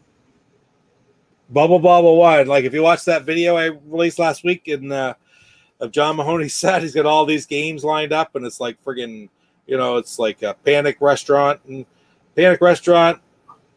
Little Nemo, all these expensive games, Color a Dinosaur, and it's got Bubble Bobble there. And he says, I'm only missing one of the real super expensive games. Can you tell which one? Obviously, it's Bubble Bobble 2, or you wouldn't have Bubble Bobble stuck where it should be. Bubble Bobble 2 is $300, $400, $500 now. Jeez. It's crazy. What else do you say? What's your most expensive NES game, Pete? Well, I was trying to think. I mean, probably some of the box games that I have. Like I've got a box Battletoads, CIB. I've got a CIB Castlevania. So those are going to be worth you probably could get pushing $100 for them. But as far as any of the real super rare, oh God, Mega Man, the original Mega Man. But I mean, it's only $60, $70, $80. What else did I pay quite a bit for? There's not too many NES that I did. I tried to really fill up in commons in the NES, it seems. And I hate to say it, but we did the merger, right, where we put the two collections together, and I had a list of all my NES games. and I've never gone through and matched it up with what was in his. So frankly, I don't even know what I have up there for NES. It's kind of scary. Yeah. But I mean, I don't have a ridiculous amount, but I probably have 300 to 400 games different up there. I had almost 3, and then with adding in what he has and doubles and stuff like that, it's probably pushing 4. So, yeah. George asking how the, sorry, Jeff. George asks how the move is going. It's going, George. It's about killed myself today. I'm pooped. We have to be out by the end of Saturday, so my pain will be over on Sunday. Wow, a sealed DuckTales 2. Whew. Wow. Oh, we do have a DuckTales 2 up there. It's not sealed, it's just the cart. But that was actually the DuckTales 2 that we have is the one that Connor won from Billy and Jay and Billy, the Game Chasers, with the they did a video in a contest for them back. Connor was 13 at the time, and they were co-winners in the contest, and they gave them both the 2 winners a copy of DuckTales 2. So we still got that game up there in our collection. That's cool. And it's about 300 or so now too. So it would probably be the most expensive individual game, like just cartridge in our collection. Here's one that I've always wanted, and I kicked myself because I don't even want to look it up. I could have bought it for 70, 80, or 90, 70 to 90 a few different times. I really wish I had Felix the Cat. That's a fun game. It is. Yeah. I've played an emulation. I don't have it, of course, but yeah, it's fun. Cat. Maybe it's not going up a ton, but how many of those do you think all of us have had that moment where we had a chance to, like, what's that old Genesis game? Herzog Zwei or Zwei? That's pretty expensive now, I believe, but I remember at KB Toys, they were clearing it out. It was like under $10. They had a bunch of them sitting there. I looked at it and I was like, and I put it back down. I was is like, it, Jeff? Yeah. Herzog Zwei? Is that how it's pronounced? Herzog. Herzog. Zwei. 2 words. Don't know it. Yeah, it's got it's a strategy game, like a turn-based strategy game. I believe that's pretty pricey now. Holy crap. Felix the Cat for $40. Nice. Yeah, Ooh, I like that's such a fun game to play. It's not a difficult game, and I'm not looking to play something that I'm going to be pulling my hair out of because I haven't got that much left. But I just like playing the game. And who was it I was watching the other day say, I'm going to set it up on easy level because I just want to play the stupid game. I don't want to, I want to see the end of it. And I'm old and like that too now. I don't want to set it to master difficulty and brag about how hard it was that I played it. I just want to play the game and have fun. And I don't know. Something like Contra. Well, I'll take 30 men. Sure, that's fun. I'll play it. I love it. I love Contra. At one time, could I have beaten it with 3? Probably, because I played it enough with 30 that I just got that good at it. But who cares at the end of the day? Rab said it's Zwei. Herzog Zwei. Herzog Zwei. I still don't. That's for the NES? Oh, no, it's for Genesis. It's one of those games where I had a chance to buy it really cheap, and I passed on it, and now it's probably like $80 or something. Gotcha. Then again, it's now it's on the Switch, so that helps out. Stunt Race 64. Oh, was Slappy downloaded Evil Knievel on my iPhone? One of the most fun mobile games I played in a long time.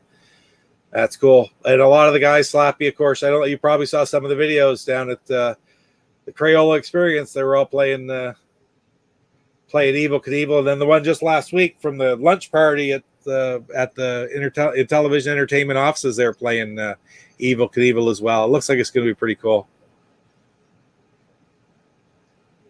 Yeah, I have that Evil Knievel game on my Android phone. It's a lot of fun. Oh my god, that's hilarious. $25 for Stunt Racer 64. What's that now? Like $400 or something? 300? Crazy. It's Yeah, how do you know? No, you don't know. If you ever played that game, Pete, The Stunt Racer 64? No. No. it's interesting. When you first play it, it's like, well, this is a crappy racing game, but it's different. It's not a normal racing game. I was playing it on the what was I playing it on? I guess it's on Switch Online. Oh, wait a minute. They don't have six. Wait a minute. No, Stunt Race. I'm thinking the Super Nintendo game. Oh, okay. Was there a Stunt Race for Nintendo 64? I didn't even know that. That's a friggin' hard game to come by right there. I didn't even know that. Yeah. Oh, that's another game.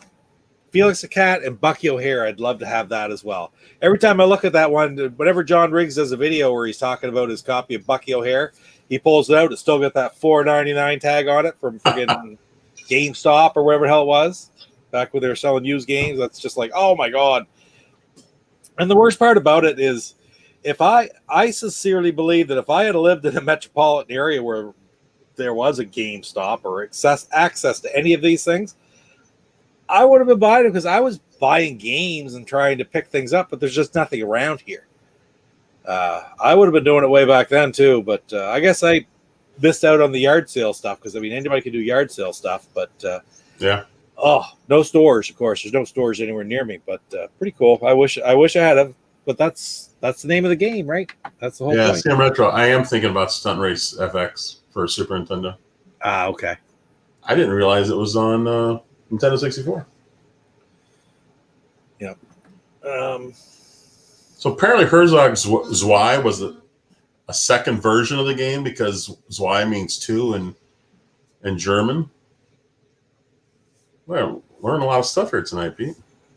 There you go. I'll just bring up a picture of Stunt Racer 64. So Pete, you're talking about like having a chance to buy a game cheap. Do you have any games where you've gotten a game really cheap and all of a sudden it's worth, years later, $300, $400, something crazy? Oh boy. I know that I've got quite a few Xbox games right now right behind me that I got for good prices because I had that strategy off the get-go, buy the most expensive ones when I could because they'll only get higher, right? So things aren't where they used to be though anymore, is it? Because I had to fill everything in. $75 I bought this for about 2 years ago. And that right there is probably close to 3 now, Canadian. Have you played that? Oh yeah, it's fantastic. Fun, beautiful looking game. Outrun games are always fun. Yeah. Just gonna throw that up there for a sec, just the whole screen. There's like your Stunt Racer 64. I don't know how I missed this game. I honestly, I got a 64 right off the bat. I don't even remember this game. Well, I think that might be the point. Nobody does, right? Huh. And this I got for $30 on eBay one day, couple years ago, and that's tripled anyway. And I actually have several original Xbox games. I got to figure out where those are. Figure out how many I have of those. So I used to play that a lot when it was first out. Yeah. Tyler says, "Do you have Godzilla Save the Earth?" Oh.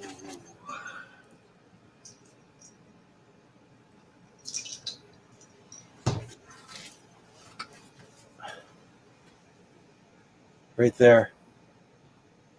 But I do not have the other Godzilla game. That's to Save the Earth right there. But there's 2 Godzilla games, and I don't have the other one. For some reason, Godzilla games sometimes like are really expensive on systems.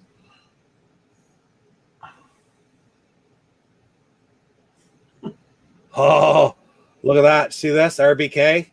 Friggin' copyist. He found $3 at the Goodwill 8 years ago. That's amazing. RBK pulls a lot of great stuff out of the friggin' Goodwills down around Maryland and those places. We don't have jack squat in our Goodwills here. You found a lot of stuff over the years, RBK. He sent me some stuff, amazing stuff for my collection. That's amazing. Yeah, just go in and find games like at Goodwill, like great Xbox games. He sent me, I think RBK sent me 50 or 60 games or whatever, and because he goes and like 50 cents, buck, whatever, it's like just get some great friggin' deals. But can you imagine? Okay, what's Stunt Racer 64 go for? I gotta look that up now because I don't even know. And just to be clear, Stunt Racer 64 is not a Nintendo game. It's not like Stunt Race FX, like a sequel. It's a whole different game, right? Right. Because one Stunt Race, one Stunt Racer. Okay. So RBK got Stunt Racer 64 for $3. And according to this, the loose price as of today, pricecharting.com. Don't know if you can see it, but right there is loose $500. Oh my gosh. Ooh. Right? So look at the pricing over the years, like nothing. Yeah. And then boom. Yeah. Yeah. $500. Complete. Crazy, huh? $1,700. Yeah. Yeah. Wow. What is the other one? I'm going to look it up now. This for the. What's the bowling game for Nintendo 64? Is it Flintstones? Is that the one? No, it's just like Super Bowling. Oh, yeah. That's like Super really Bowling right here. You'd think, oh, there's a friggin' common. Loose, $579.40. Yeah, Super Bowling. Yeah. So, yeah, there's only 264 games or something like that, or 256 or whatever for the Nintendo 64 library. So that's a good, easy one to collect for. Well, there's 2 games you probably, that's $1,100 right there. Good luck. You're probably not going to walk into a yard sale and find them. I doubt many were sold. Well, that's it. Eh? Yeah, really. So, Pete, here's a question for you. Yeah. Of all your collections, and let's say, like big collections, not like if you have a system where you have 10 games. Of all your collections, if you had to sell one of them off, which would you sell?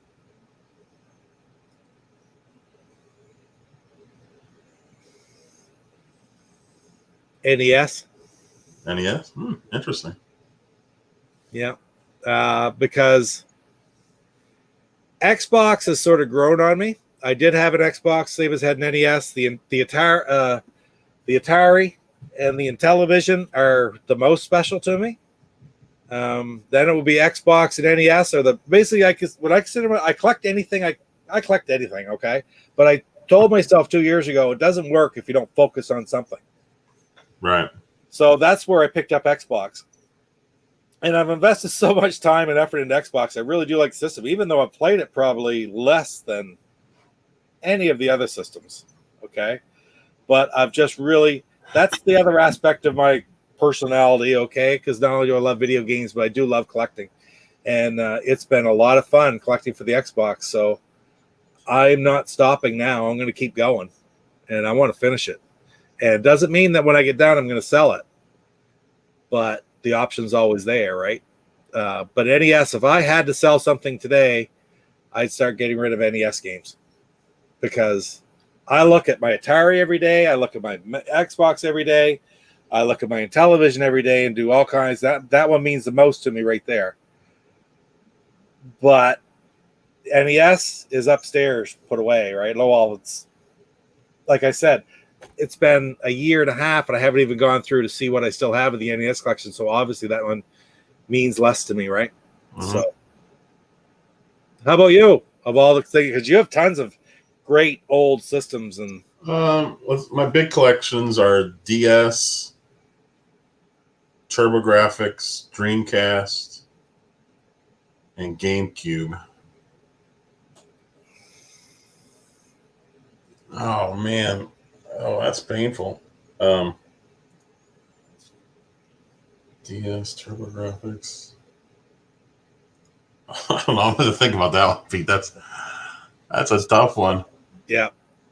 Like I would have. I mean, I don't have that big of a collection of NES games, but I would get rid of those. I'd even get rid of my Super Nintendo stuff before those four I just mentioned. Yep. Your DS, you got a lot of DS, don't you? Oh, I got a ton of DS games.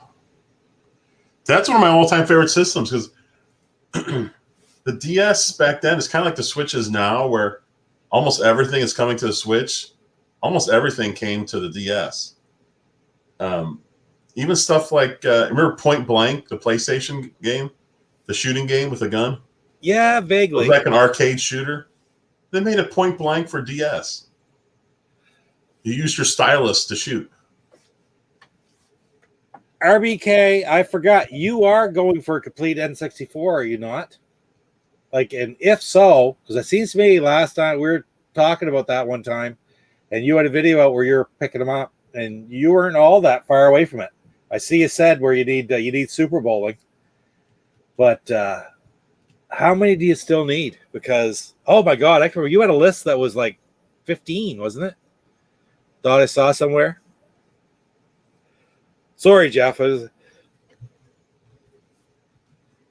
That's an impressive collection. Trying to collect all the Nintendo 64 stuff. So, but I'm sorry, I cut you right off with the DS stuff, right? I mean, Is it realistic to collect a complete DS set? Not for most people. No, there's just too many games. But it's number, not price. Are there stupid expensive DS games? Yeah, there are. I mean, like there are games that are well over $100, but I don't know if there's anything crazy. Right. I haven't really looked at the prices. I haven't bought a DS game in years. All the ones that I have in my collection are basically that I bought during that time period. Okay. And I don't think I got rid of any of them.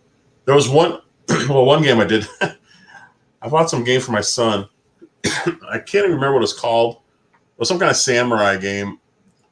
And I got it from GameStop. And he beat it in like, I brought it home and he beat it in like an hour. Like an hour later, he beat it. I was like, what? I was like, you gotta be kidding me. I took it back and I returned the game. I'm like, because it was a terrible game and it was like nothing to it. Wow. But also DS played Japanese games. So I have a lot of Japanese DS games as well. That's cool. You have a lot of Japanese Switch games as well, right? I do. A lot of, I don't know if I have any right here. A lot of Japanese Switch games. I had a lot of, nope. Oh, we got some wheeling and dealing going on in the chat. Love to see that. RBK and friggin' Chris will see Retro and RBK. So RBK wants bowling, right? And yep. Chris has bowling. There's Chris right there with his bowling. So RBK will be able to treat him pretty good. Chris makes some money off that. And RBK will be able to save some on it too. I haven't tempted Pete. I have a GameCube game. I think I've told you this. It's a skateboarding game. Yeah. That I don't care about skateboarding. I only bought the game because it was the same artist who did Ren and Stimpy originally did this game. Oh, yeah. Yeah, and it's a ridiculous. It's like $700 now. It's ridiculous. I bought it at GameStop for like $9 or something. But I'm tempted. There's a part of me that wants to like just trade it straight up for. I think there's a Capcom game called, was it Gotcha Force or something? Yes. It's roughly the same price. I'm tempted to see if I could ever just trade somebody with it for it. Because I'd like to have that game because it's a shooter. Wait, is that the shooter game? I might be getting confused. There's a shooter game. I think it's from Capcom. That's about the same price as that skateboarding game. And I'd actually play that one. I'm not gonna play the skateboarding game. Look at this. 4 games. That's crazy, isn't it? And Only we 4? know one of them Super Bowling, which we got some wheeling and dealing going on. RBK, you got to tell us what are the other 3 games? And how many are there? It's 200 and some. What? Yeah, give us a total number and what other ones you need. That's awesome.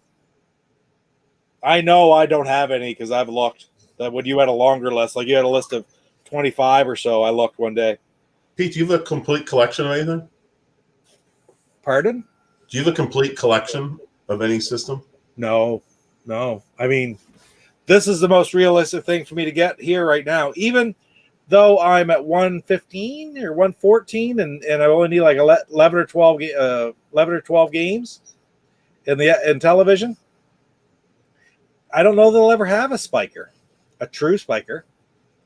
If you got down to it and you just had that one spiker, that was all you needed, you think you would think twice and maybe just pay the money to get it over with, complete the collection?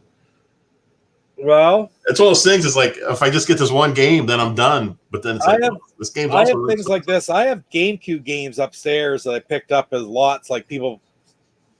Facebook Marketplace. I got a GameCube and 20 games for sale for $50. I'd buy it. And like I've got stuff like, talk about Super Nintendo, like Mega Man 7 for Super Nintendo. I did that way. I got a whole jag of stuff for $50 and Mega Man 7 was in it.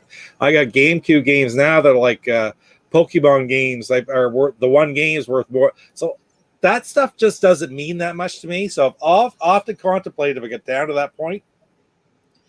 Trading off those things for the stuff that I really truly want, then I would do that.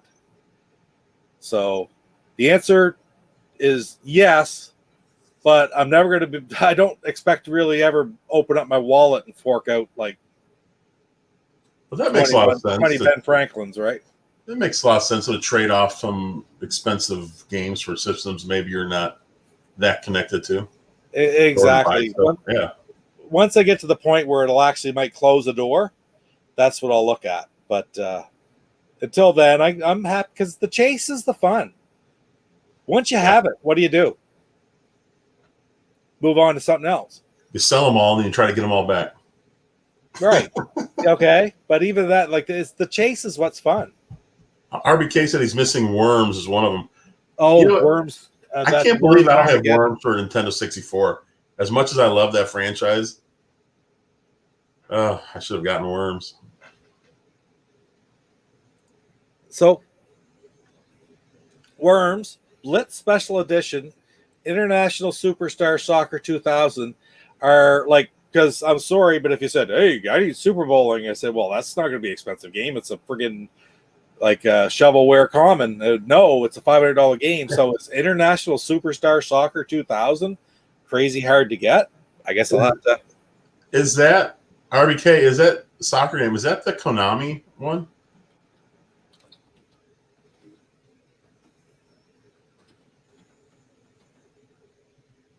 There it is. I'm bringing it up. We'll take a look on the screen here too, just to see what we come up with.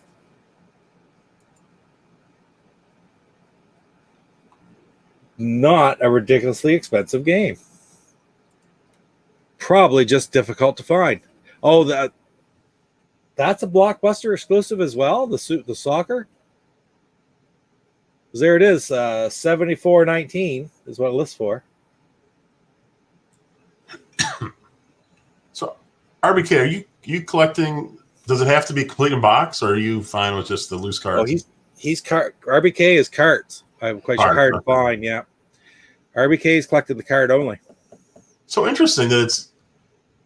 Oh, it is. Yeah, that's Konami, right? The logo down there. I thought that was a Konami game. Oh yeah, there it is. Yep. Yeah, those are supposed to be really good soccer games. Blitz Special Edition.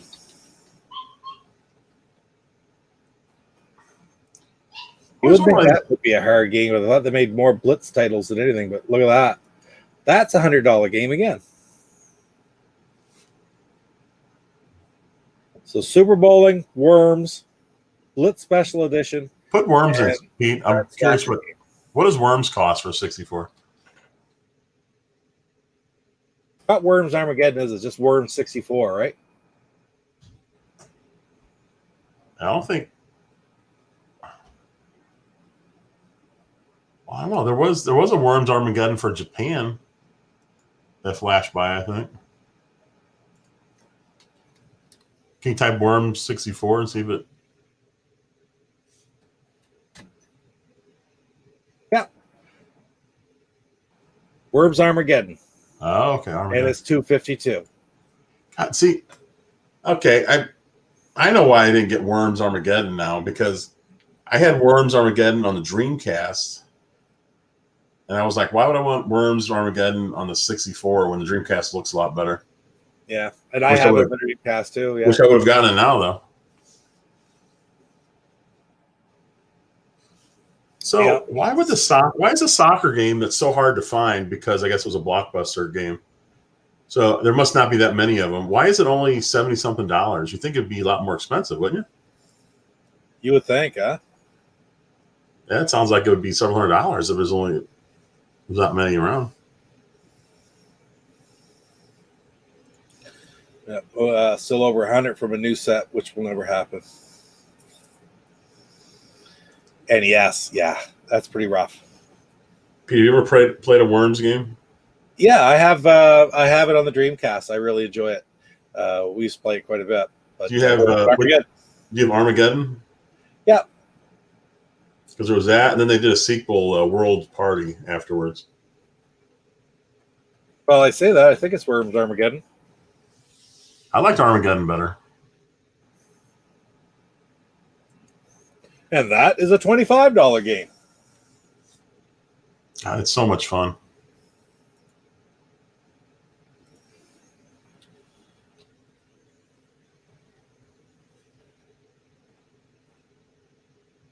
The World Party, yes. No, I don't think that's the one I have. It's Armageddon, I'm quite sure.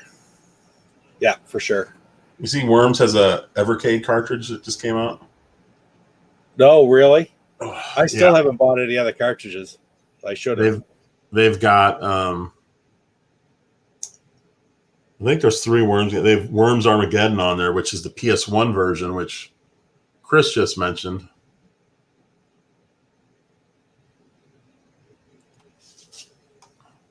Wow. Yeah, that's RBK it's loose. I do because he's built that up just by friggin' he's built up his collection the hard way because he beats feet around all the different places where he lives and picks stuff up. That's the hard way as far as I'm concerned. It's the best way though too. I wish I had more options to do it. I mean, if you're fortunate enough to live in an area where you have a half dozen places you can visit. That's a lot of work too. Oh yes, it certainly is a lot of work. Oh, right at man after my own heart, a grumpy old guy gaming. Grumpy old guy game. Yeah, Worms Armageddon was great. Jesus, did you ever come to the right place, for Christ's sakes? The old guys, anyway. We're not always grumpy, are we, Jeff? No. Occasionally. Yeah, once in a while. I didn't like Worms 3D so much, but thanks for stopping by, guys. I think, didn't the original Xbox have Worms Forts, or is that a 360 game? Well, let's find out. Let's find out. No.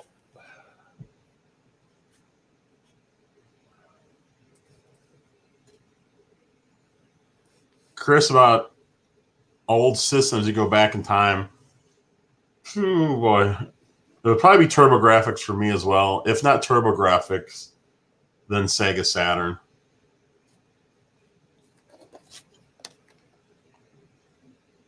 Yes, Worms Forts. I've got both of those games somewhere. I didn't like 3D so much. Forts was interesting, though. I still don't like it as much as the 2D games, but Forts is pretty cool. It's both in good shape, too. Yeah.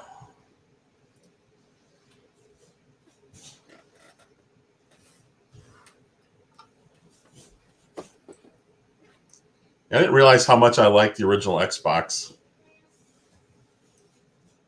until probably a couple years ago. I think it's quite a system. I played it a lot when it came out. I remember having a football game and I can't remember the name of it, where it was really interesting. When you would pass with your other thumbstick, you would actually have a cursor on the screen, and you would try to lead the passer. Like you try to put the cursor where you thought the runner was going to be before you pass. Then you would pass, and it would go to that spot. It was really cool, but man, you talk about difficult. Yeah, I would say TurboGrafx as well, because I mean, it's like you said, it's just crazy. But I'm telling you guys right now, keep watching. I'm going to have that series. I have 3 more episodes to do with John Mahoney, and that game room, and it's going to include. And I wish I had more video from there, but it includes a complete TurboGrafx collection. Like That's complete. crazy. So there's a lot more to see. I've just shown NES games so far. We're going to get into the SNES, the N64, which is complete. He's got completed both of those. The NES is not complete, but the SNES and the N64 are. And then all of his other collections, including Saturn but the complete TurboGrafx is just something else. I mean, was his Saturn collection complete, Pete? It is not. It's not. No. But sitting there, we'll see. We'll get to see Panzer Dragoon Saga, right? Man, I would love to get that game. And this is the truth. Connor said to me, and 64-bit said to me after, says it's good. He really likes it. He says, but he thought that I should have tried to just on the game room tour to video, totally independent of the pickups, which is what my original intention was to do. But me being the poor filmer that I am, that's about an hour and a half to between an hour and a half, 2 hour drive from here. And I got there, didn't have SD cards, ended up filming on my phone, and it basically came out kind of crappy. So I blended the two together to try to do it. Do you think it probably would have been better if I had been able to separate, just do maybe 2 big game room tour videos, more popular? But I don't know. That's what we have. I may go back someday and to see John, and with more forethought of what he has and what I want to look at and go through things. Like, man, I'm sure that people would really like to see game by game by game flipping through that TurboGrafx collection, don't you think? Oh yeah. I mean, I was lucky in that I had a TurboGrafx when it was out originally and played a bunch of the games. Yeah. I don't have a lot of games. I have like 35, but that's not too bad for TurboGrafx. Yeah. And I'm glad I have those. They're so everything's so expensive. But right over here, this is my favorite TurboGrafx thing right there, Pete. You're forgetting TurboGrafx Mini, right? Yeah, the Express. Or the Express, yeah. That's cool. I've got little stands for them now for my little handhelds. Nice. Nice. That was the one smart thing I did was when they were going out of business, I grabbed one of those. I think it was like $150 or so instead of like $300 or $400, whatever it cost. Wow. RBK, so I only knew one friend growing up that had a TurboGrafx. I think that's about it for most people. I don't know if anyone knew 2 people with a TurboGrafx. I didn't know anybody. Never really saw them. Now, I do have a TurboGrafx upstairs with about 3 or 4 games, but I don't think it's ever been on. I know it's never been on. Did you get the Mini, Pete? I did not. Never ended up getting it. It was so freaking expensive up here. I think they still sell them. What was it, $100 here? They wanted 2 or 3 up here. 2 or 3? Yeah. Like that.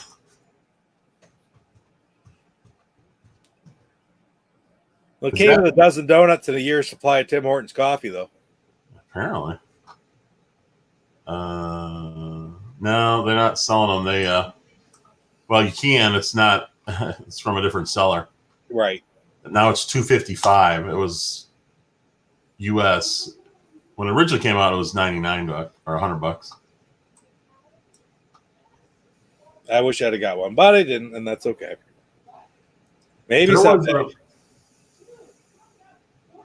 Amazon, Europe was selling their TurboGrafx Mini, the Turbo Core. Right. or Core Graphics Mini. They were selling it just a few weeks ago for like $50. Oh wow. I didn't know about it until it was already over. I was like, that'd be cool to have because it's so cheap and it's different looking. Oh, RBK, this is interesting. He just mentioned if he does get a TurboGrafx, Ninja Spirits and JJ and Jeff will be his first games. Now I'm curious why JJ and Jeff's on there, because I've played that game, and whenever when you watch people play it on YouTube, they just hate that game. It's pretty much universally hated, at least in North America. Wow. In Japan, the game was a little bit. They edited it here. But what's interesting about that game is when I watch people play it, they think it's a platformer. And as a platformer, it's kind of crappy. But it's actually more of a adventure game. Because there's a lot of hidden stuff. And there's like puzzles you have to figure out to get from one spot to another. So it's actually, I kind of like it. It's just, it's not a platformer. And I know I've seen so many people on YouTube playing it as a platformer, and it's like, well, I can see why you don't like it because you don't. It's like almost like you don't. It's almost like you don't understand the game because it's not a straight platformer whatsoever. There's platforming elements, and that is one of the games I have actually. Huh. I can't even tell you what. They're nothing. The ones I have, like baseball and stuff like that. The 2 or 3 of them. I don't think I do have that. I was playing it on the Mini. I don't think I have that actual cartridge. There you go, RBK. My friend had it. Very memorable to me. Yeah. That's what drives most stuff, isn't it? I think so. The nostalgia, the memories. You take a friggin' somebody who's never played a game or just played other games, and you drive them into a copy of, I don't know, even River Raid, which is a fabulous game. And it's like, they're going to go, it's all right, But when you grew up playing something like River Raid, when River Raid came out, it was like phenomenal. And that's what we remember. And NES stuff was the same way. Castlevania, oh my God, it's incredible. But I don't know. I guess my point is just the nostalgia and the memories that all us old guys have from playing it when we were kids. That's the driving factor behind it, as far as I'm concerned. It's not that the graphics or the gameplay or the sounds or anything like that were phenomenal. It's just that we like reliving our youth. What do you think? Yeah. It is funny that you can play a game from your childhood that you loved that may not actually be a very good game right now, but it doesn't matter to you because I don't know how that works, but it's like it affects your brain. Well, you're just going back to what you're having fun. And Atari Superman is my Achilles heel, I guess. I watched you play that, Pete. I sincerely think if I was reasonably speaking or trying to be rational, it's probably not a great game. I love it. It's one of my favorites. But it was also one of the first games I ever had. And then I saved up my own money and bought it. So it's kind of special to me, right? There you go. That's what makes it a big deal. Yeah, absolutely. So So we've been over 2 hours now. It's been great, guys. Thanks so much in the chat. Oh, geez. I didn't realize it was 2 hours already, Pete. Yeah, it's been a blast, for Christ's sakes. Yeah, awesome. So what? Tomorrow night, what's going on tomorrow night, Jeff? Movie night. On GoGameGo. So everybody here. It'll be me, Stuart, you. I think Lance is going to be there. Right on. And JD. Bar coming on tomorrow? I don't know. I asked him. I haven't heard back yet. He's always invited. And we're doing. It's so funny because I didn't even know who this was. I feel like an idiot, but Richard Donner movies, which I didn't know who he was. And I guess we can talk about his TV shows too, because he did a lot of interesting shows. But when I look at his list of movies, it was really interesting. He's got Lethal Weapon, sort of lead us all on that. I do know a lot, I'm sure. Yeah. Yeah, so there's a lot of really well-known movies in that list. He even directed some episodes of Gilligan's Island. Oh, wow, yeah. And banana splits? Yeah, cool. That's crazy. So any of you guys in the chat who haven't been to the GoGameGo channel before, it's at 8 o'clock Eastern, GoGameGo, or as I like to call it, GoGameGo. GoGameGo. Join in tomorrow night because we have a lot of fun on movie nights or regular open chat nights with Stu and Jeff.